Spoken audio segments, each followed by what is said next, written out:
Rachel, how are you? I'm good. How are you doing? I feel like it's been forever since we last chatted. I know. I'm still in the same place, still in my house, still in the summer, hanging out. Yep, same here. I'm still here in Jamaica Plain doing the same thing. But have you started at UMass? I did. I started a couple months ago. It's been great. It's been great. But I miss you guys so much. I miss the students. I miss you all. Um, I miss driving to Boston. I miss Flower. I miss it all. But it's been good. But I'm glad we have the Zoom to Yeah, meet up. no, me too. And thanks for making the time. I thought, with all the involvement that you've had in with the students over the years, and especially with this graduating class, I just wanted to chat with you about the upcoming awards ceremony. If you don't mind sort of sharing your thoughts with me, I felt like last year they asked us to do a video and I went like all out with the awards. I mean, you remember what it was like this time last year, right? Totally, totally. Oh my gosh, Rach, I'm so honored to play a little role in this. As you know, I went to med school there at BU, and my heart's always will always be there. And the students were the hardest part for me to leave the job. So I will be thrilled to help you with this. Absolutely. I remember last year I think I had to film a couple videos like outside, but yeah, let's just talk about this. Let's figure out who we should give these awesome awards to. All right, great. Okay, so I'm going to start from the top.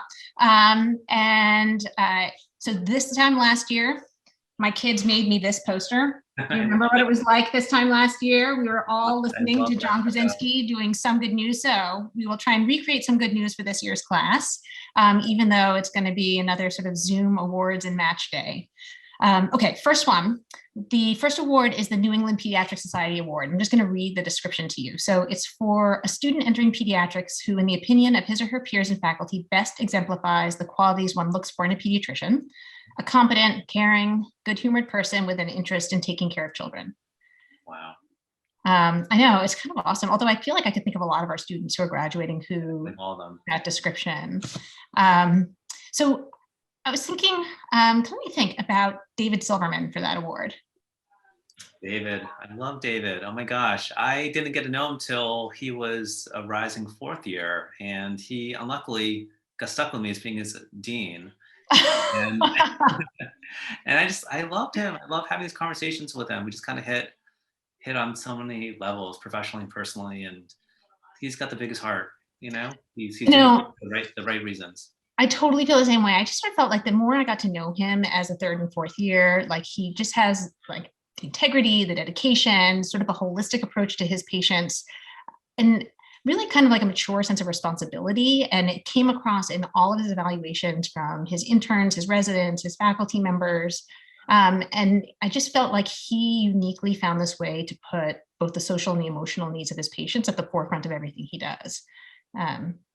I'm so glad that he got recognized that by students and by faculty, because I felt he's such a humble person that he might fly under the radar and not get appreciated for all his great qualities. So he's a constant pediatrician. I fully agree with this. Totally. And when I felt like sort of the icing on the cake was during fourth year, when he recognized what he could do for during the COVID pandemic by getting so deeply involved in Project Reach. And you've probably seen, like, it's been in the news what an impact Project Reach has made. And I think that David was a really big part of making that happen. And one of the things, just so you know, because I think this will probably speak to the core of what you do in pediatrics, I was looking through his evaluations. And one of the things that was written about him by one of his residents, they said his social histories were particularly thorough, and several times he identified intervenable resource access issues for his patient families. Wow. Like that during a rotation, doing what he does best. So we on board with this? Absolutely. Absolutely. Totally consummate pediatrician. All right.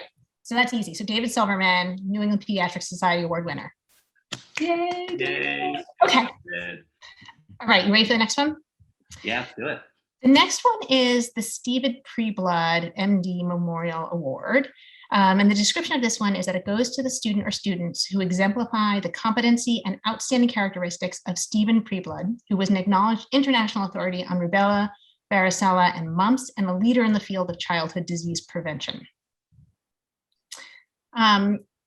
I don't know what you think. So I was thinking about, we now think so differently about disease prevention. I think back in the day, there was such a thoughtfulness about, basic science and, vaccine development.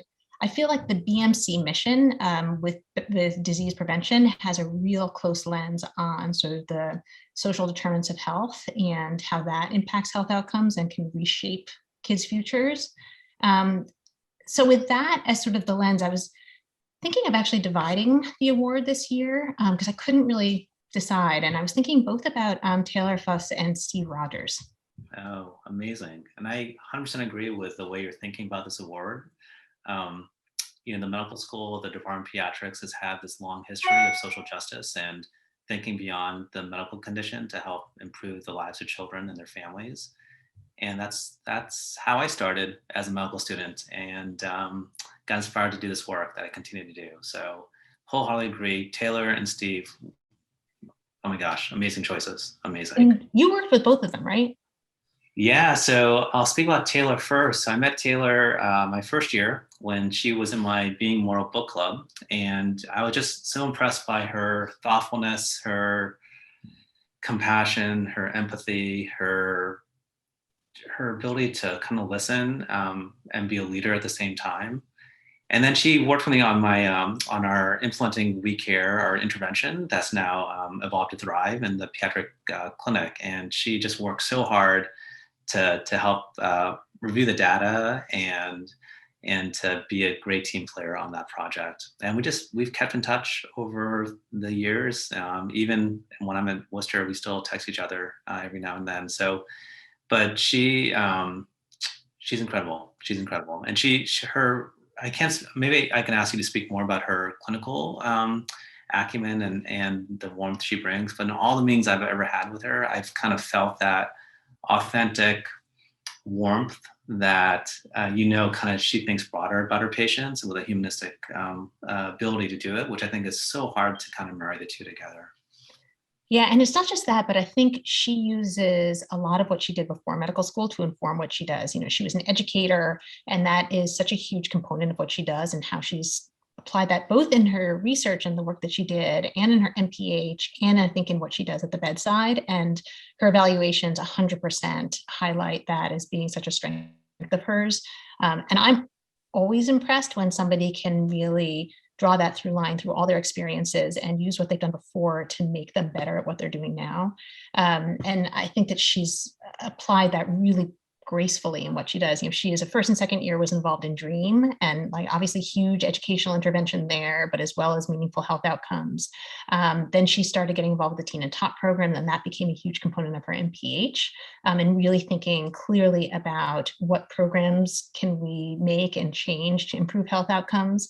And clinically, I just think that she has been stellar, and all of her evaluations have really said that she's just an insightful doctor with real strong clinical reasoning skills. So no brainer. Okay. Awesome. Okay. So then, yay, Taylor. Okay. So one definitely goes to Taylor, and then the second one's Stephen Rogers. Yeah. So I got to know Steve. And then in his third year, he wanted to take a year off to do some research. And I didn't have a position available, but I said we'd be open to having him as a volunteer. And he did such a great job. I was able to try to dig up some money because Steve is just one of the kindest, biggest hearted individuals you'll know as well. And is equally as humble. So on the research side, he was just the best team player on our team. Always willing to do stuff, always willing to lend a hand, never says no to anything, always really smart, insightful, and caring in his views and how he kind of approached it.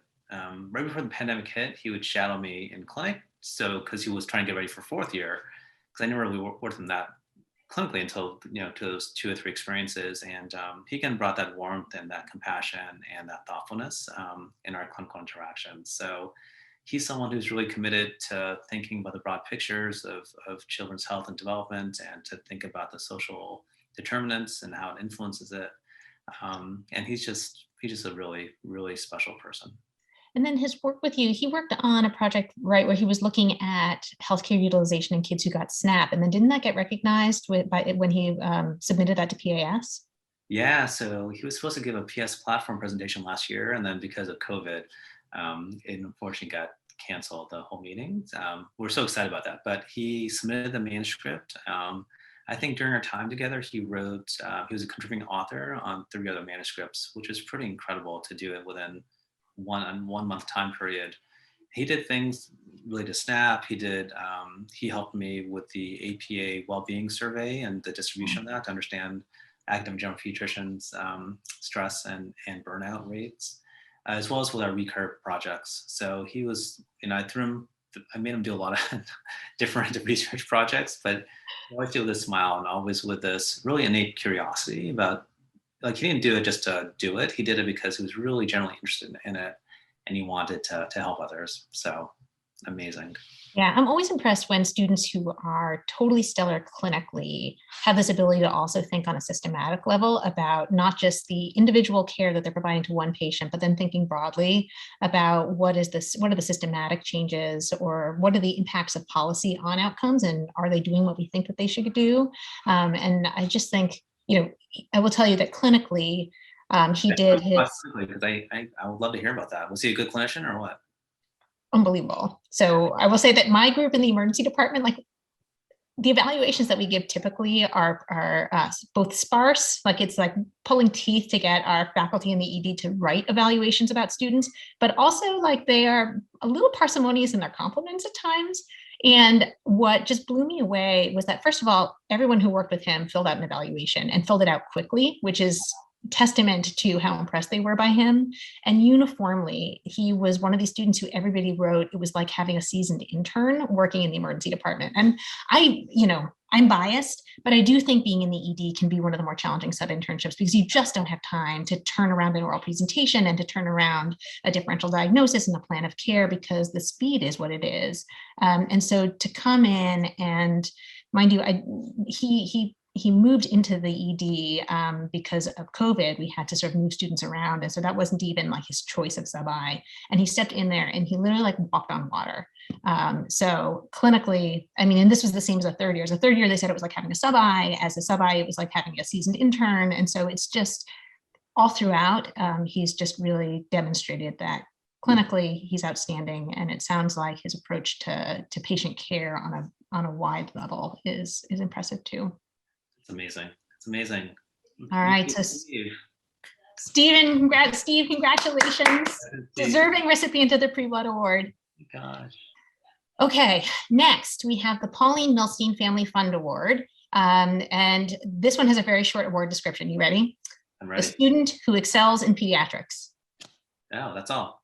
That's all. That's it. And I will say that having read that very brief statement, I immediately had a vision in my head of who was going to get this, and hope you agree. But what made the most sense to me was to award this to Shelby Scola. Oh, Shelby. Yes, I'm not surprised you thought that. Can you say, by the way, well, no, I'll say that towards the end, but I got to know Shelby. I think Shelby's amazing. I never got a chance to work with her clinically, so I'd love to kind of hear how you thought she excelled. But I was fortunate to have her, I think, part of our book club as well, when she was a first year. And then she helped me with our WeCare video. So we're doing these training sessions, Rachel, to like 18 practices around the US for our intervention. And we had to do like these videos of us kind of role playing how to talk about social needs. And so I had a lot of takes because I'm a horrible actor. But Shelby was part of the team to really help make the video, slice it. And it was just amazing. They made our team look good, which was hard for them to do. And then I got to know her through her partner, Steve, and also got to know her as being a field specific advisor until before I left. And so just kind of, learned more about her family, learned more about her values. I always remember the time they came over to play foosball with my daughters, and just a really warm, kind, down-to-earth person, always with a smile, always with positive energy. And then when she told me like her grades and her step scores and all the nitty-gritty stuff, I was just like blown away. Because it's great when you see good people, humble people be really successful, even successful, unlike me, not on tests, but she was so successful on those tests that it's just unbelievable to think about that. And I'm sure, I have no doubt, she was excelled with patients and families. So to have that whole package is such a rarity that you don't see, and having someone so humble and kind to have that on top of that is just, it's the best. It's the Yeah. best. I mean, it's no secret, right, that she's graduating AOA. So like everybody clearly recognized her excellence. And so her excellence in pediatrics kind of goes without saying that that was a piece of that puzzle. But her evaluations totally match that. And I was lucky because I got to know Shelby actually when she was in the pediatrics interest group, because she was one of the peds interest group leaders. Right. And she also became a leader, not surprisingly, in street cred, and helped with thinking about, she came as like a sort of certified to help with tax returns. So one of these days I may be calling her for that help as well as her pediatric help, since I'm still weak in that field. And then she also got involved in QI with Fit for You. And so she was sort of leading that element of it, thinking about sort of health outcomes in kids who were part of that program. And so between her immense strength clinically and the really outstanding evaluations that I had for her from her clinical time, matched with all of the leadership stuff that she's done with Street Cred, with Fit for You, and the stuff that she's done with you, I thought it was just sort of natural to recognize her with her incredible leadership across different areas, but also specifically within pediatrics with an award that, while generic and saying they excel in pediatrics, I mean, she's excelled in so many different ways. Absolutely. Every domain. Amazing. Yay. Congratulations, Shelby. All right, you ready for our last one? Yeah, so the last one I want to talk with you about is called the Excellence in Pediatrics Award. Oh, no. So the Pauline Milstein, they excel in pediatrics. And then the last award is the Excellence in Pediatrics Award. And the description of this one is for a student exemplifying the qualities of an extraordinary future pediatrician. Wow. That's amazing. And so I interpret that description as something that's that's even broader, right? Like who has qualities that are both within pediatrics, their clinical strength, but also, I don't know, maybe like a mindfulness, if you will, about how to be thoughtful about patients, and not specifically about health outcomes or research, but just sort of the general, like a zenness about patients and patient care. And so as I interpreted it that way, I was thinking a lot about Carlo Pasco. I know you know well, right? Yeah, I do. It's amazing. Yeah, he's another student who I met during first year. And he just had such a commitment to humanism, even from the day one when he started. And we'd have these thoughtful conversations. He was part of our book clubs. And he was just always someone who just saw the big picture, saw the true meaning of what it is to be a physician, and beyond just the nitty gritty of getting through med school and the exams, and he really has this maturity as well as this sincerity that's just unbelievable. And he's such a great classmate as well. I feel like so many students look up to him as well, and yeah, his patients will be lucky to have him as their pediatrician. I was genuinely impressed when he and I had our meetings about applying in pediatrics, about how he is, obviously clinically engaged and wants to practice as a pediatrician, but he's taken his skill set of narrative medicine and he has applied it broadly, and I think has made lasting impact. He took his project to the VA and had a project that was there where clinicians would sort of reflect on and think about their patients from a narrative medicine perspective. He was engaged. I'm trying to think. I feel like it was in the other areas as well, where he has really just taken that, to borrow your word, sort of the core humanistic approach to medicine as informed by narrative medicine, and has applied it broadly across his career. And as an aside, one of the other things I thought was interesting is that he told me that he wrote about his experience in each of his clerkships with sort of that active reflective process that we talk about having as a student, but which is hard to find time for, but which he made time for. And he was able, when he was thinking about what he wanted to do for his career, really able to look back and see where he was sitting in each of his clerkships and use that as a lens to think about his where he was going to land. And when they say someone who exemplifies the qualities of an extraordinary future pediatrician, I think that says a lot about his humanistic approach to care, his thoughtfulness about making sure that he is bringing his best to his career pathway. And so I am honored to have gotten to know him and really feel like Carlo is just the right person for the Excellence in Pediatrics Award. Yeah, no, 100% agree. 100% agree. What a great way for you to think about this award, because I think like so many of the students who got the awards today, many of them would have flown under the radar without that broad perspective. It's not just like getting good grades and excelling in that way. It's actually excelling, what I think, because I was a crappy student and very below average PE student. So there is opportunity for everyone. But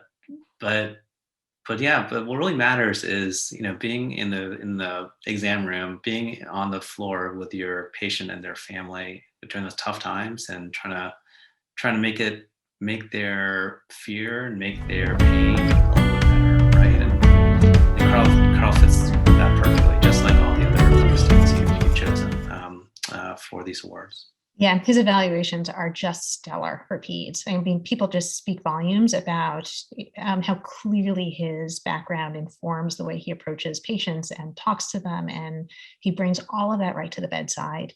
And his knowledge and practice just weave together into one. And I can't wait for his patients to get to have him as their doctor next year. Amazing. So. Yay, Carlo. Well, that's it. Congratulations, Carlo. So I think we're in agreement. Those will be our recipients for this year's awards. Let's do it. All right, Arvin, I will submit that list, and I really appreciate you making the time to do this with me. Much that you reached out to me, and it's so great to see you and to talk about this amazing students that we have at BU, and following the tradition being our colleagues in a few weeks, which is incredible. I know, and match day. I can't wait. Gosh. So, all right, guys, all joking aside, Arvin and I do want to wish you guys congratulations and good luck with match day and with all that comes to follow. We hope you guys will continue to stay in touch with us. It was so hard to choose the recipients of this year's awards. You guys are a stellar class of future pediatricians, and it has been just an absolute pleasure. This is really one of the best parts of my job, is to get to know you guys over your 4 years of medical school and to get to celebrate this with you. I will be sitting in that Zoom room on match day. I hope some of you guys will drop in to say hi to me and let me know how it all goes. Yeah, congratulations, everyone. I miss you guys all terribly. And you guys were the best part of my gig back in the day at the medical school in BMC. So congratulations, everyone. So excited to see you guys join us, our family of pediatricians in the future. Yes, definitely. Congratulations, guys. And Arvin, take care. Great seeing you, Rachel. Virtual hug. Virtual hug.